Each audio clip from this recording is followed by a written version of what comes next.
Hey guys, this is Whitney, and welcome back to an episode of Spastic Chatter.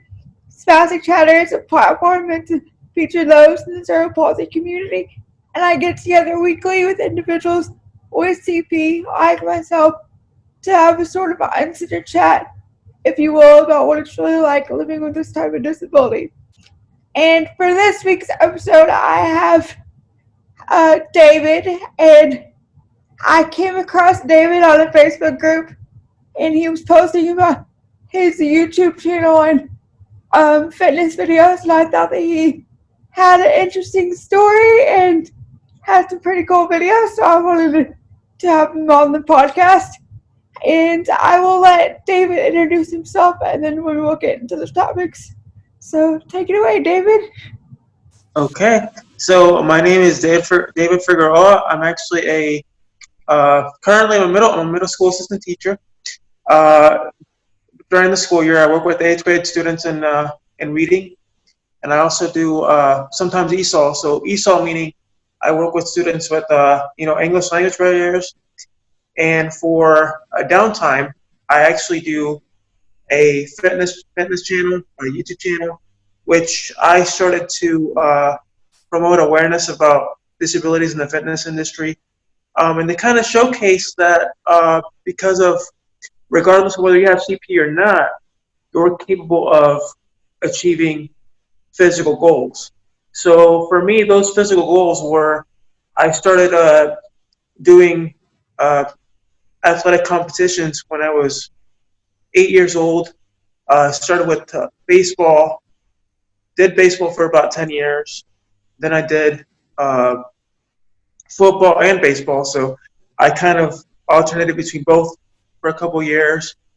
And then to end it, I did cycling, which I won 3 state championships in the state of Florida. So they were consecutive. So that was back in '01 to '03, and I definitely enjoyed it. I mean, it was a surreal experience. I got to travel uh, to different parts of Florida.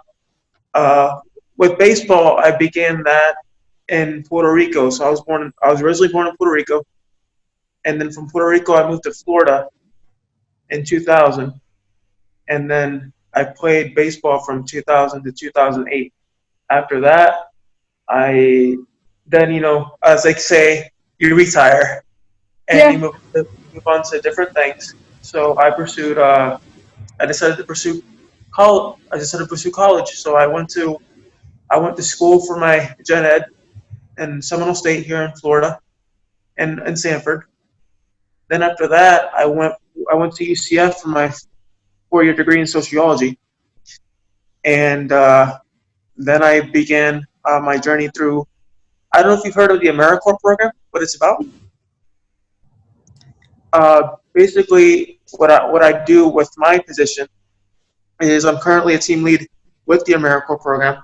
So I manage my own staff of in-class tutors and mentors, and we go to different classrooms to deal with middle schoolers that are kind of struggling with reading, and also with anything that they face in school, out of school. We kind of mentor them and kind of guide them in the right direction towards positivity, because uh, in this day and age, we all know that kids in school, they struggle self-esteem wise, especially now with that we're dealing with this pandemic. Yeah, They're that's not really really sad. socializing.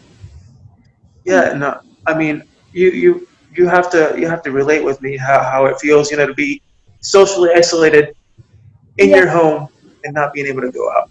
exactly. So I'm gonna start getting into the questions, and um, my you said that you played baseball and football. So how was that? How did that how did your CP impact your ability to play sports growing up? Well, uh, how did it impact me? Okay, so it at first when I first started, it was relatively it was about learning. You have that learning curve, and you have to learn how to play the sport. And I got into baseball because of in Puerto Rico it's a huge baseball is a huge deal. So and then at the time in my hometown where I used to live in, they didn't really have a league for people with disabilities to compete in. So they began the league, and Lord, well, behold, I was there, for the first year, and they said, why don't we have you as a poster child, represent the league itself in the first year? So I was in articles, and I was interviewed by like media outlets there, and I met the mayor, and it was a way to kind of bring inclusion to sports in my hometown. And I played there for about a year, and it was a pretty surreal experience because I got to learn how to play baseball. Not only that, I got to pioneer and start that bringing the league up, Yeah, bringing recognition to it. that's very awesome. So, how was the transition from Puerto Rico to Florida? Like, was there like what? How is the resources and I guess you could say treatment, like societal views on disability? How is it different from Puerto Rico to Florida, or is there a difference? Well, there is definitely a difference as far as education between Puerto Rico and Florida.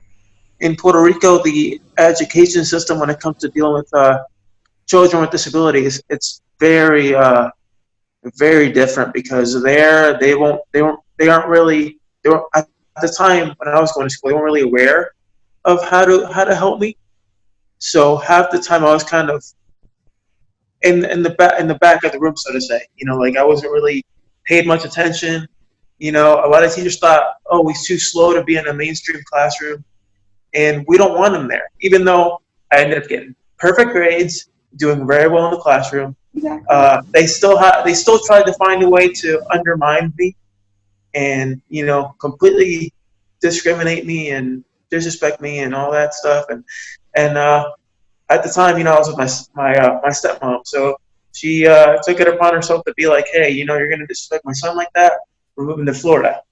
So my doors in Puerto Rico for advancement in the education, in the education realm was very limited. I mean, I had no chance of like going anywhere Yeah. unless we moved.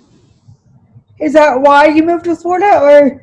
That is why, and for better medical Yeah, uh, quality, that's cool. So you had a very good support system, like through your stepmom, and to advocate for your needs. Yes, and my dad as well. They've been there since day one. That's awesome. So, how was your childhood growing up in Florida? You played you continued to play sports like in inclusion, like were you like you pretty much was it like a pretty much a typical childhood? Oh yeah, pretty much it was a typical childhood, very very well. I grew up, in a very positive environment. I had a good social group, with friends, and I still did sports in the meantime, and I had a good amount of friends. You know, they say people with disabilities it's very difficult to maintain social relationships, which I'm gonna be honest with you. I was one of those kids that was always quiet. Didn't really talk. It was like nobody's gonna really talk to me. Nobody's gonna really pay attention because I'm physically disabled. I'm not like everybody else. But as I got older, I realized if you want people to listen to you and befriend you, you have to get yourself out. Exactly. And I was kind of like I guess kind of the same way, but like I was very popular in elementary school and like growing up and stuff. And then I got like I was like playing sports and all that stuff, and the the I guess the popular crowd. And then when I hit high school is when I became like the emotional like my teenage years were like teenage angst, all that stuff. So that's why I became like the quiet person. How was high school for you? Like with Oh, sports? high school. I played sports for maybe about 2 years, and then I decided to, like I mentioned earlier, I decided to kind of divert away from it. But I had a good high school experience. Like everybody was super friendly. I went to a very small high school in Sanford called Crimson Academy. So it was basically a technological type high school, which I enjoy technology. So I was able to learn all kinds of technology and things like that, ways that it could help me in the future. And I had a pretty good experience. Like everybody was super friendly. I had a good group of friends. I still keep in touch with a lot of my teachers from high school, which the ones that were really inspirational for me, that kept me That's going. cool. So let's kind of fast forward and then we'll come back if needed. I kind of jump everywhere. There's really no like structure to my interviews. I kind of like Of course. fly off the seat of my pants kind of person. Uh, so let's get. When did you start your YouTube channel and why did you start it? You kind of touched on it, buddy. I originally started, well, the original channel. I started it way back in 2018. Then I kind of decided to restart it because it wasn't really getting anywhere. And I realized, I'm posting all these kinds of videos, but it's not really meshing up to what I'm doing, like my purpose, as far as like fitness and motivation. So I decided to kind of scrap it, restart it again last year, and it's been really growing ever since because I've kept, that one pattern that I usually do Yeah, with the videos and things. that's awesome. You kind of have to get in a groove and like post consistent content for people to like take notice of it. I, that's kind of like what I've learned about YouTube and all that stuff. But when it like you said you got into fitness at 8 years old. Uh, how has fitness improved your quality of life? Well, fitness has allowed me to pretty much maintain an active lifestyle. Keep myself moving, keep myself from getting, as we know with CP, as you age, your body tends to unfortunately degrade little by little.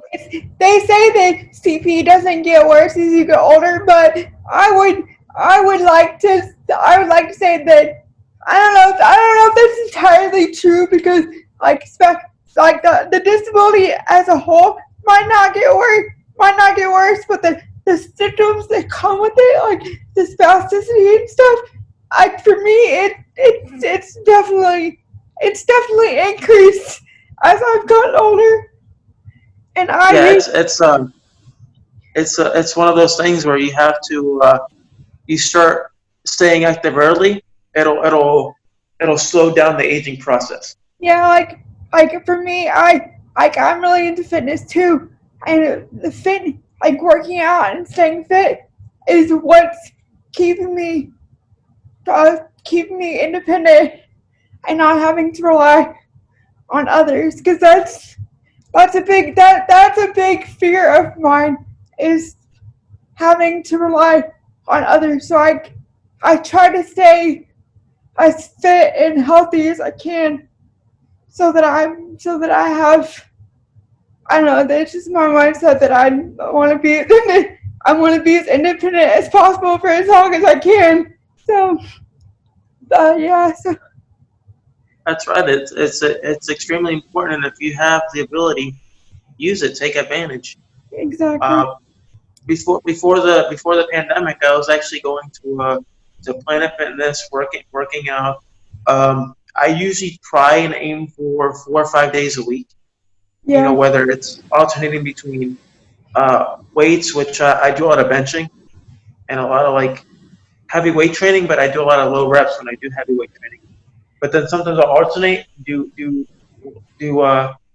heavier weights and lighter reps, and then lighter reps and more weight. So Yeah. and it's really consistent. Like I first started working out 14 years ago after I realized you can't be sitting around and not really doing anything because you're gonna end up either in a wheelchair and getting worse. Yeah. And if you start working out now, you're less likely to end up that way. And I just feel like getting your adrenaline going, getting your blood pumping, it improves your mood. Like it makes you at least Exactly, it yeah, makes you happier. yes. Yep. After I work out I feel so much better. Like it's the way that I cope with certain things. Like if I get mad, I go work out. If I get sad, I go work out. Like but I have to admit, with this COVID situation, I have been a little depressed. Like I haven't worked out as much, but I'm trying to get back into the swing of things. Like so, there is a time where it's okay to take a break. I guess that's what I'm trying to say. Just get back on it and keep going. Keep keep going. Um, but it's okay to take a break every once in a while. Definitely, it is okay. What I tell everybody all the time when they ask me for advice is listen to your body. If you're hurting, if you're tired, don't work out. Take it easy. Exactly. So that brings me to my next question. Do you have any advice for others, disability or not, that want to get into fitness? And I would say know your limits. Don't just go don't just go in thinking, hey, this is gonna be easy the first get go, and you do one heavy rep and you mess something up. And for me, it took me years to get to the point where it's like, okay, so this is what I have to do to maintain routine. yeah, So the first thing you have to do is evaluate your skill set, um, figure out what you can do and what you can't, and then if you want to do something that you can't do, improvise. Find a way to find the solution to be able to do what you want to do that you can't do, exactly. Find a way to and do just that. be motivated and stay fun and have fun. Yep. I got you. That's some like really good advice because I have the I have the mindset where like it's like for me, and I know this is a bad quality, so I'm not like don't Uh, do as I say, don't do as I do, or however you say that. I have the mentality of go big or go home. So I'm the one in the gym like doing the most reps I can, lifting the most weight, and I know that's a bad quality, and that I should like it would be a more effective workout if I like took your advice. But again, that's just how I'm just wired to like it's all or nothing, and I know that's one of the bad like a bad qualities. So I need your advice too. I'm gonna take your advice from this. Definitely, and always remember, on days where you don't feel like working out, you don't have to just take it. Just do something light stretching. Take it easy. Don't over don't. The one thing that I definitely stress on is don't overdo it because I've notoriously have been known for the last 14 years to overdo it, and I've suffered Yep. so many injuries. This is actually the first year where I've been injury free. I've been as healthy as ever, so I've been able to maintain. Like I said, I have the same mentality. I'm a go big or go home. And there's often days like the day after that I can't physically it's hard, I can't physically do anything because I went so hard with my workout the day before. So I can relate to that. Um, do you have any last words? Did we not? Well, definitely, if I had some last words, I would definitely say this. If you're somebody with a disability looking to pursue, anything, fitness, education, anything you enjoy, your aspirations and your dreams, uh, just believe in yourself. That's the one key goal. Believe in yourself. Tell yourself you can do it. Sometimes we all have bumps on the road. We all struggle, but at the end of the day, you have to realize there's always a light at the end of the tunnel, and you will be successful. It may take a day, it may take an hour, it may take a couple years, but you will accomplish that goal. That's some awesome uh, insight and advice.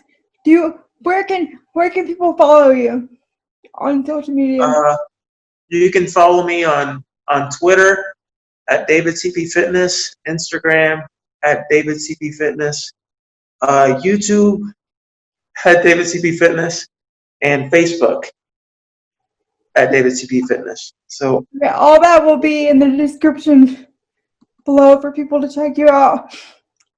Thank you for agreeing to be on Spastic Chatter, and I had an awesome time talking with you. And thank you. I definitely enjoyed the experience, and thank you for having me. I really appreciate it. no problem. And for those watching, if you want to be a guest on Spastic Chatter, there's always an email in the description, or you can leave a comment wherever you're watching this. We are also on Spotify and iTunes and wherever you listen to podcasts. So check back next week for another episode of Spastic Chatter. Thanks. Bye.